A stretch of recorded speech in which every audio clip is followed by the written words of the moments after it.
ki khubor ka Batisi TV lawan rashapi da ka Orange Nissan Lumso po near Fire Brigade Shillong. Admissions are open at BDW International School. Enroll now.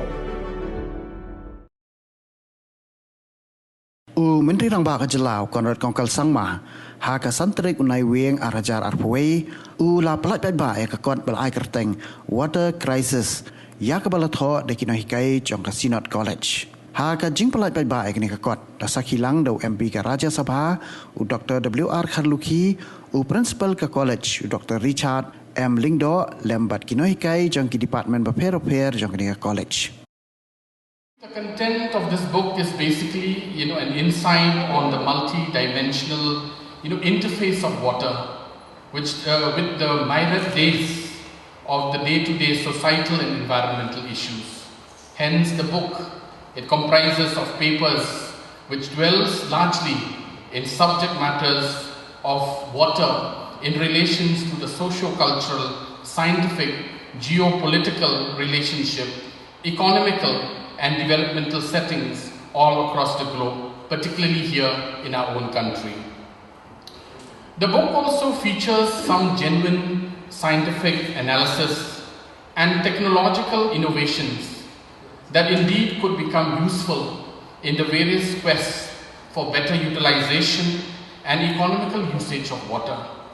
Some of the papers also, they did stress specifically on the problems and prospects related to the quality and the distributional mechanism of potable water into light significant environmental issues and consequences associated with the faculty development growth such as urbanization and its impact on water bodies and the aquatic life forms, included the forested watersheds in many parts of the country, particularly here in the northeastern region. Hence the book is a rich collection of vital subjects related to the numerous water vis-a-vis societal, economical issues which are very crucial concerns these days, especially the overall context of water management endeavors. The content of the book is therefore a valuable food for thought, and it is hoped that it will create the necessary awareness and understanding amongst us all of the overwhelming influences of water on life as a whole.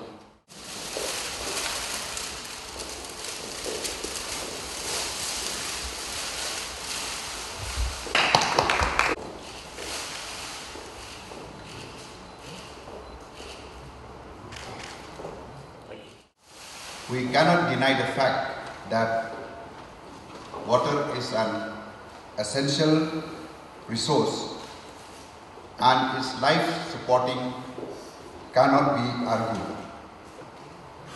Well, what happened with the ever increasing population? The need for clean fresh water has grown dramatically. Well, the need is both in urban and rural areas. They need clean drinking water. I think that's why, for this reason, that Article 47 of the Constitution mandate the state to provide safe and drinking water to improve public health. And sir, if I'm not wrong, I think the Jal Jeevan Mission is one of these, which was launched with the objective to provide clean drinking water to the population as a whole. But there are also problems. Number one, we have pollution, which render water unsafe for consumption. Then we saw also the occurrence of common waterborne disease that related to waterborne infection. And well, in India itself, there are 2.3 billion who suffered from waterborne disease or infection. And well, the wells and spring which we have do not provide sufficient water. Well, I do hope that this book, Understanding Water Crisis, The Way Forward, which I feel is a thorough research, may not be a direct solution, but I feel that the ideas contributed through it will be of great help to society at large and may also help the government in its water policy. Is that every time Synod College takes up an issue, it is a burning issue, an issue that touches the lives of every individual, and water crisis is definitely one of those aspects. And I was seeing that, I was going through the book in whatever quick few minutes I got. So I was looking at the water declaration that you had made, and I was looking at the second last point where you mentioned that we urge the government of Meghalaya to facilitate a multi-pronged water policy for the state. So I want to inform you that we already have done that, and we have come out with a water policy. I think we are one of the few states in the country that has a water policy. In fact, this policy also has a complete detail of every village having a water community kind of a group out there at the village level. So there's a village water society. I don't exactly remember the name. I would have come more prepared if I had remembered the topic. But I do remember vaguely that so we have villages, and every village there will be community group that will be formed to take care of the water crisis and many other issues. The water policy is a very, very broad policy, but I just would like to inform you that that we have gone ahead with the water policy, and a large aspect of a lot of water issues are being addressed as we speak. Just to give you an example, after this water policy has come out, we have successfully been able to get an externally aided project through JICA, if I'm not wrong. We have been able to get about 700 crores sanctioned from government, from JICA, to build up 1,000 reservoirs and check dams throughout the state. And the process of actually implementing that has already started in some areas. And within the next 1 year, we expect that at least 200 to 300 of these very important reservoirs will be constructed, and hopefully in the next 3 years to 4 years, we will actually have these 1,000 reservoirs / check dams being built up in different parts of the state. Another EAP, which is an externally aided project, which I think it was the World Bank that was funding it, is also looking at spring shed rejuvenation. So we have approximately about 400 spring sheds throughout the state, and these were all being neglected, and some of them were actually drying up. So there's a special project for the natural resource management where we are actually going to spend close to 300 crores to revive these 400 plus spring sheds throughout the state. This is another very, very important aspect. Another third important aspect which we have just started working on, and we are going to work with another externally aided project, is to actually protect the catchment areas in the major towns and cities of the state, starting with Shillong and Tura. We have just started conceptualizing this. It's a very, very important subject, and I mean, I can't tell you the gravity of the situation, how bad or how scary it is. But water levels are going down in feet every year, not inches. And where we had expectation that the Tura catchment area would be able to give us 30 million liters of gallons of whatever of water. I don't remember the exact unit, but 30 million units. It was not able to give us even 20, and that was what happened within a matter of 3 years. And please excuse me with the numbers because I didn't come prepared. I'm just remembering whatever I can. But I know that the numbers have drastically come down by 20-30% in terms of the actual supply at the source. But this has changed in a matter of 2 to 3 years to 4 years. So 3 years back, we had conceptualized a project for Tura water supply, where we had said that enough water will be available once we implement this project. And by the time we finished implementing this project, we came to know that already the catchment area is drying, and the source is not going to be enough. So therefore, the change is so fast that no matter what technology and projects we're coming up with, we're not be able to catch up with the kind of challenges we face. And these are real, very real challenges, and I think we're looking at maybe 2 years to 3 years time before the sources for Shillong and Tura are going to be in very, very critical condition. I mean, that's the sad news. The good news is that we have time to do something about it.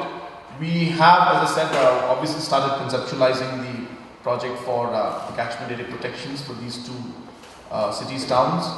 But this requires a lot of involvement, and that's really what the important part is. It's not about government coming in and just saying, look, we'll protect these catchment areas, because the society has a lot to do with it. The community has to come in.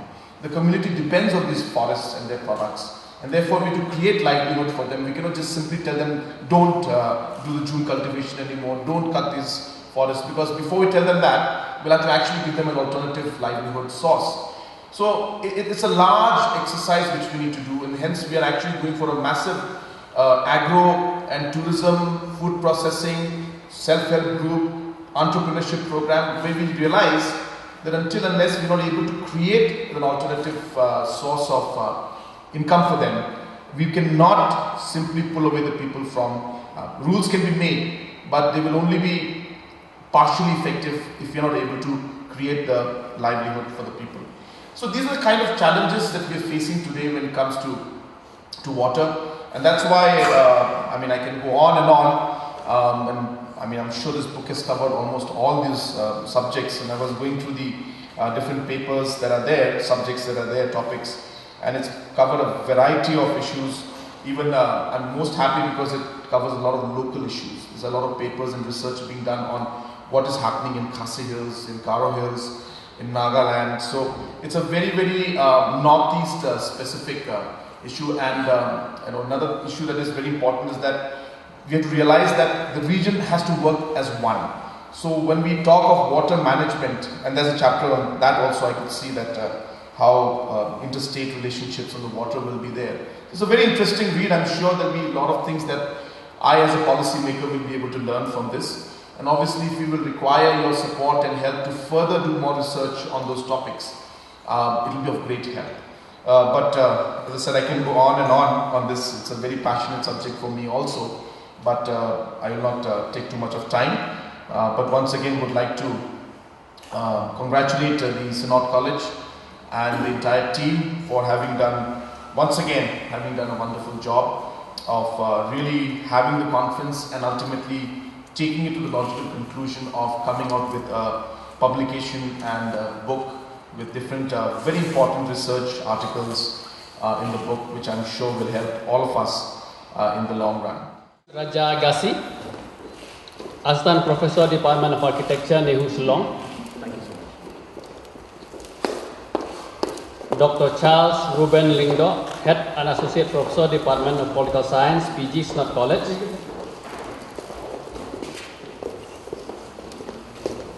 Dr. Didi Neng Nong, Assistant Professor, Department of Geography, Synod College. David Arnold Khalshandi, Assistant Professor, Department of History, Synod College. Jeremy N. Aim, Assistant Professor, Department of Zoology, St. Anthony's College, Shillong. Thank you, sir. So now I request the guest of honor, St. College, Bindihati Campus, Clariat. Dr. Richard M. Lingdo, Principal and Associate Professor, Department of Zoology, Synod College, Shillong. Rosa Ahmed, Research Scholar, Department of History, Nehu, Shillong.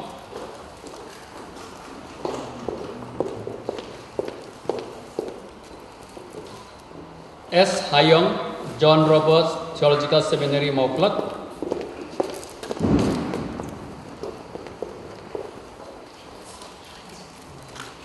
Anwan Shanskem Rendem, PhD Scholar, Department of Geography, Nagaland University, Nagaland.